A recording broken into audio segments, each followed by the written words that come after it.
to be making some Spinach pancakes and some corned beef hash for St. Patrick's Day.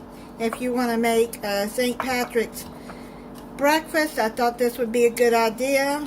I like corned beef hash. Now you're going to use frozen spinach and you're going to drain the water out of it. This is how you're going to do it. Take your paper towel, put it in a strainer, and press the water out of it. You have to drain the water out of the bowl before you put it in there. It might take a lot of paper towels to do this.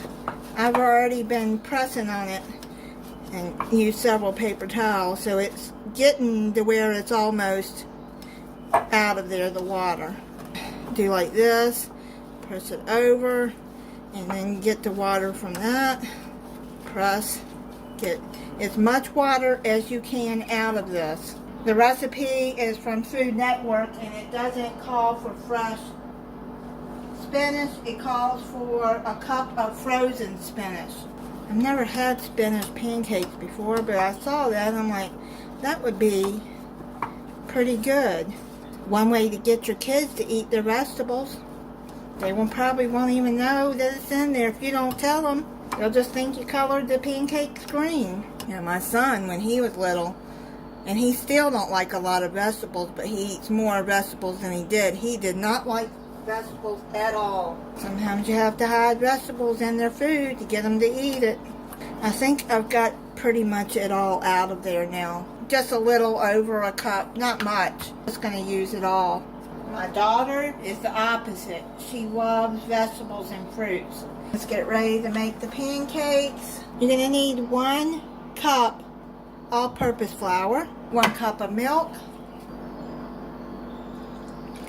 1 large egg,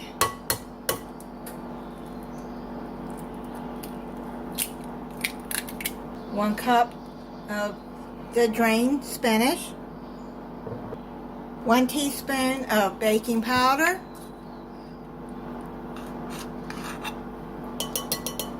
1/3 cup of chives.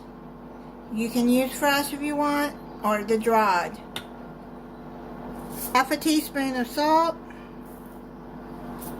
I don't know how this is going to turn out, but we'll see. I'm going to use this immersion blender, and I'm going to mix it all together and mix it up like that first, so it don't spray out flour all over the counter.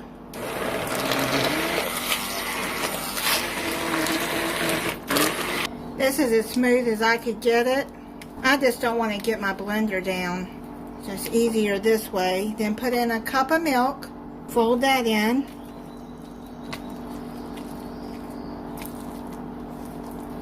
I'm going to take you over to the stove and then we'll start cooking it. You're going to melt over medium heat a teaspoon of butter. You want to make this in a non-stick skillet. You want to get it good and heated, and it looks like it is now. The butter starts foaming, and then add a 1/4 cup of the pancake mix. Probably going to make a lot, so you can freeze these if you're not going to use them all. I'm going to make eggs and corned beef hash with this too. This is not coming out easily, so you're going to have to use a spatula here. I'm going to do 3 at a time. Spread it out. It says, cook until the top is set and starting to bubble, and undersides are brown and crisp at the edges, 2 to 3 minutes. Flip with a spatula and cook another 2 minutes on the second side, adjusting the heat if the cakes are browning before the cakes are fully set. I think this one's ready to flip. Yeah, see, it's brown underneath.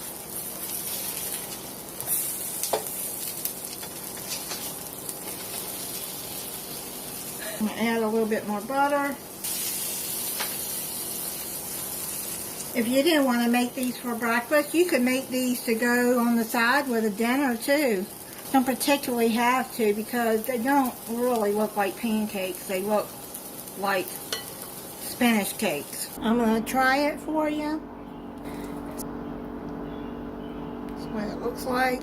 Not bad. I think it needs some more seasoning. Probably no more salt.